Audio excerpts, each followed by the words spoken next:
A yellow tint in the skin and eyes signals a systemic failure in the body's metabolic waste processing. Jaundice is the visible manifestation of this breakdown. Leaving this signal unaddressed allows metabolic waste to accumulate until it crosses into the brain, threatening permanent neurological damage. Locating the source of this failure begins with the red blood cell, which typically circulates for 120 days before it reaches the end of its lifespan and begins to degrade. This degradation produces a yellow-orange compound called unconjugated bilirubin. At this stage, the molecule is fat-soluble, meaning it cannot dissolve in water and remains difficult for the body to excrete. To move through the bloodstream, it must bind to a transport protein called albumin. This carrier delivers the bilirubin safely to the liver for processing. Within the liver, enzymes perform conjugation. This chemical reaction attaches glucuronic acid to the molecule, transforming it from a fat-soluble waste into a water-soluble one.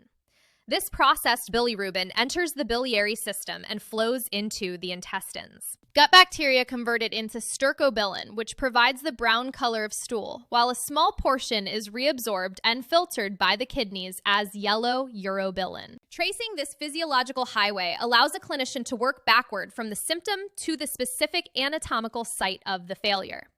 The first disruption occurs before the waste reaches the liver. This is a prehepatic failure. Conditions like sickle cell anemia or a severe transfusion reaction trigger hemolysis, the rapid and premature destruction of red blood cells.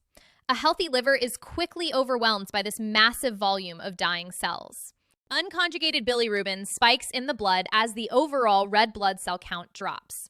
When the failure moves inside the liver itself, it is classified as an intrahepatic disruption. Viral hepatitis, or cirrhosis, causes physical damage to the hepatocytes. This inflammation simultaneously prevents the liver from conjugating new waste and stops it from excreting the waste it has already processed. As liver cells die, they release internal enzymes into the bloodstream, resulting in highly elevated AST and ALT levels. Laboratory tests will show a mixed spike of both unconjugated and conjugated bilirubin. Clearing these jams requires treating the systemic cause or removing toxins. The liver must be healthy enough to resume its role as the body's primary filter. In posthepatic failure, the liver functions correctly, but the structural exit route for the waste is sealed. Physical obstructions, like gallstones, trap conjugated bilirubin inside the biliary tract. Unable to reach the gut to form stercobilin, stools become pale. Instead, this trapped waste backs up into the bloodstream. Filtered by the kidneys, it gives urine a dark Coca-Cola-like appearance. This backup also forces bile salts into the skin, triggering intense itching. These patients require specific care, such as cold compresses, because heat further irritates the skin. Posthepatic jaundice presents as a mechanical plumbing failure. The inverse relationship between pale stool and dark urine allows for an immediate identification at the bedside. Neonatal hyperbilirubinemia follows a different set of rules. An infant's liver is often too immature to handle the initial surge of red blood cell turnover. Jaundice appearing after the first 24 hours is typically physiologic, a normal delay as the infant's system matures. If it appears within that first 24-hour window, it indicates an acute pathologic crisis. Infants face a specific danger. Their blood-brain barrier is underdeveloped, allowing fat-soluble, unconjugated bilirubin to slip into the brain tissue. This breach results in kernicterus, a condition that inflicts permanent and irreversible neurological damage. Phototherapy provides the primary defense. Blue light waves physically alter the bilirubin molecule into a water-soluble form, allowing direct excretion without the liver. Success depends on maximum skin exposure and eye protection. Clinicians must also provide rigorous hydration to compensate for the fluid loss caused by the light exposure.